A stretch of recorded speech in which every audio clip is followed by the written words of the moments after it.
May 22, 1946. A prison courtyard in Prague.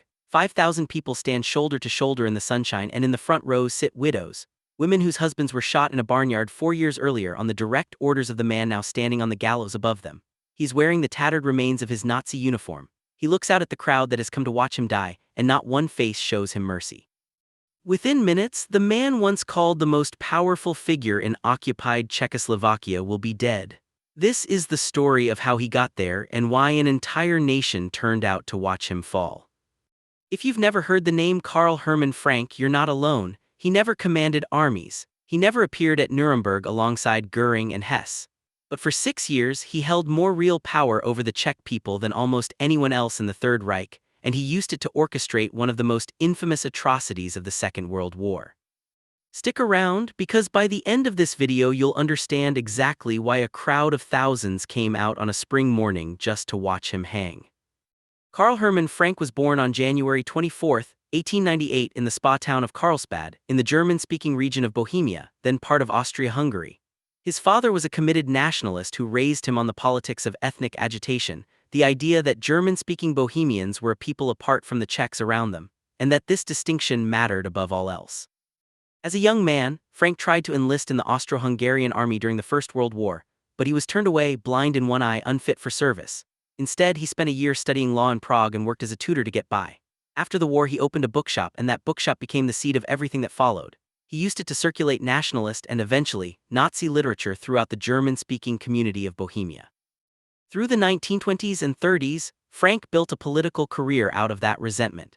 He drifted through a series of right-wing nationalist groups before helping organize what would become the Sudeten-German Party, and by 1935 he was sitting in the Czechoslovak parliament, representing the very German minority he had spent his life agitating on behalf of. He was by most accounts the most radical voice within that party, and it was precisely that radicalism that caught the attention of Heinrich Himmler, who brought him into the SS in November of 1938. When the Munich Agreement handed the Sudetenland to Hitler in 1938, Frank's party was absorbed directly into the Nazi apparatus, and Frank himself was rewarded for his loyalty. He was made an SS officer and deputy Gauleiter of the Sudetenland. A year later, when Germany dissolved what remained of Czechoslovakia and created the Protectorate of Bohemia and Moravia, Frank was installed as Secretary of State and given control of the entire police apparatus in the territory. The Gestapo, the SD, and the criminal police all answered to him. On paper, Frank served under a Reich protector. In practice, he was the one with his hands on the levers. He pushed for brutal suppression of any sign of Czech resistance, and he clashed constantly with his nominal superior, Konstantin von Neurath, who favored a softer approach to keep the population compliant.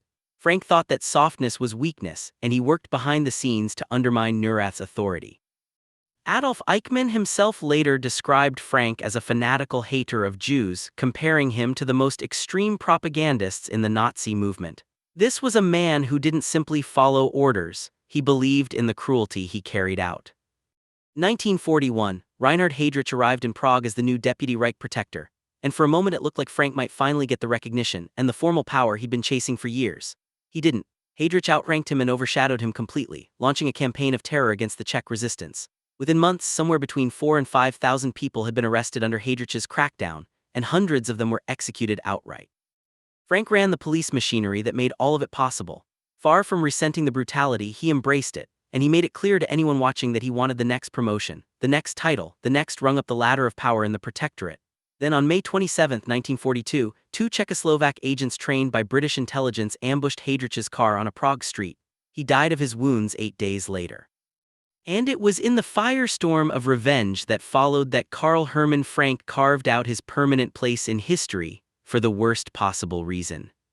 Hitler wanted blood. He reportedly demanded the deaths of up to 10,000 Czechs in retaliation. Frank actually flew to Berlin and argued against a reprisal on that scale, worried it would destabilize the region's economy and provoke wider resistance. But make no mistake, Frank was not arguing for mercy. He simply wanted the violence targeted and controlled, channeled in a direction that would send the message he wanted sent. On the night of June 9 into June 10, 1942, acting on a flimsy, almost absurd pretext involving an intercepted love letter, German police and SS units surrounded the small farming village of Lidice, northwest of Prague. There was no real evidence connecting Lidice to Heydrich's assassins. It didn't matter. At dawn, every man and boy of 15 or older was dragged from his home and marched to a farmyard, where mattresses had been propped against a barn wall to stop the bullets from ricocheting. Then the shooting began. In groups of 5, then groups of 10, the men of Lidice were executed, one round after another, until well over 170 lay dead. The women were separated from their children and shipped off to the Ravensbrück concentration camp. Most of the children were torn from their mothers entirely. A handful, judged to look sufficiently Germanic, were handed over to SS families to be raised as Germans and have their identities erased. The rest were sent to Poland. Within weeks, the majority of them were murdered in gas vans at the Chelmno extermination camp. By the time the operation was finished, somewhere around 340 men, women, and children connected to that single village were dead. And then the Germans erased Lidice itself. Every building was burned. The rubble was dynamited and bulldozed flat. Even the village cemetery was dug up. Nazi propaganda crews filmed the destruction and broadcast it proudly, intending Lidice as a warning to the entire occupied world about what defiance would cost. It backfired spectacularly. Newspapers across Britain and America carried the story, and the name Lidice became an instant, global symbol of Nazi savagery. Towns and neighborhoods from Illinois to Mexico City to Caracas to Panama renamed streets and districts Lidice, in protest, ensuring that the village the Nazis tried to erase from the map would instead be remembered forever. After the war, Czechoslovakia rebuilt Lidice near the site of the original village, and today it stands as a permanent memorial and museum, a deliberate refusal to let Frank's order be the final word on that community. Karl Hermann Frank stood and watched the demolition in person. Lidice was not an isolated atrocity for Frank. Days later, a similar massacre was carried out against the village of Ležáky on the same flimsy pretenses, and as the war ground toward its end, Frank's brutality only escalated. In 1944, he personally directed a sprawling anti-partisan campaign in Moravia, deploying 13,000 troops and carrying out summary executions of civilians suspected of helping the resistance, all in pursuit of a partisan brigade his forces never actually managed to destroy, though German commanders falsely reported back to Berlin that the threat had been eliminated. By then, Frank had climbed to the rank of SS Obergruppenführer, one of the highest grades in the entire SS, and he had also been named a general of the Waffen-SS. In every practical sense, he was the most powerful man in Bohemia and Moravia, more powerful even than the Reich protectors who technically outranked him on paper. His final act of defiance came in the war's last days, as Soviet and American forces closed in during the spring of 1945, and as the citizens of Prague rose up against the crumbling German occupation, Frank went on the radio and threatened to drown the uprising in what he called a sea of blood. He ordered German troops to open fire on anyone who defied the occupation in the streets of the capital. It was the final, desperate snarl of a regime that knew it was finished. Within days, Germany surrendered, and on May 9, 1945, Karl Hermann Frank was taken into custody by American forces near Pilsen. The United States handed him over to the new Czechoslovak government, and in March of 1946, his trial opened before an extraordinary people's court in Prague. The case against him was overwhelming. Investigators had recovered crates of hidden Nazi documents from a cave near the town of Stekovice, paperwork that laid out in Frank's own bureaucracy's handwriting the chain of command behind the destruction of Lidice and the broader terror campaign across the Protectorate. American intelligence officers had actually located and removed those crates without Czechoslovak authorization, which sparked its own diplomatic uproar in Prague's newspapers at the time. But once the documents were handed over and entered as evidence, even the harshest critics of that operation admitted the prosecution might never have secured a conviction without them. Witnesses, survivors, and former colleagues testified for weeks. There was no real path to acquittal, and everyone in that courtroom knew it. The court found him guilty of war crimes and crimes against humanity, and it sentenced him to death by hanging. The execution was set for May 22, 1946, in the courtyard of Pankráč prison, the very prison where so many Czech resistance fighters had themselves been held and killed during the occupation. Czechoslovak authorities made the unusual decision to open the event to public viewing, issuing special entry cards. More than 5,000 people came. In the second row sat widows of Lidice, women who had lost husbands and sons in that farmyard 4 years earlier, given a place of honor to witness the end of the man responsible. Witnesses described Frank walking out quietly between two guards, dressed in a ragged remnant of his SS uniform, his face showing no visible defiance and no visible fear, just a kind of hollow resignation. As the executioner adjusted the rope around his neck, Frank reportedly muttered a final line in German, that Germany would live on, even though he would not. He was executed using an old Austro-Hungarian method known as pole hanging, a short drop technique that had been used in the region for generations. It was over in moments.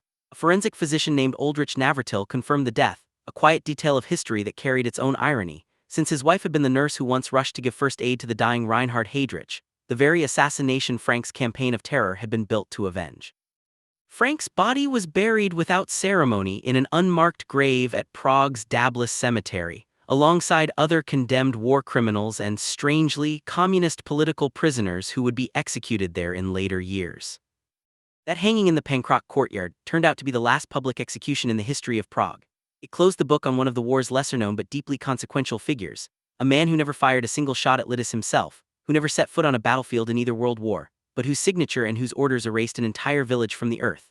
Karl Hermann Frank built his entire identity on the idea that some people simply mattered less than others. In the end, justice came not from a foreign army or a foreign court, but from the very people he had spent years trying to crush, gathered in a sunlit courtyard, watching in silence as it ended. History is full of men like Frank, men who never pulled a trigger themselves but whose signatures on a piece of paper carried the same weight as a death sentence for thousands of people they never met. If this story moved you, that's exactly why this channel exists, to make sure these names and the people they destroyed are never forgotten. Hit subscribe so you don't miss the next one, drop a comment with who you think we should cover next, and if you want more deep dives into the darkest, least told corners of the Second World War, the next video is waiting for you right now.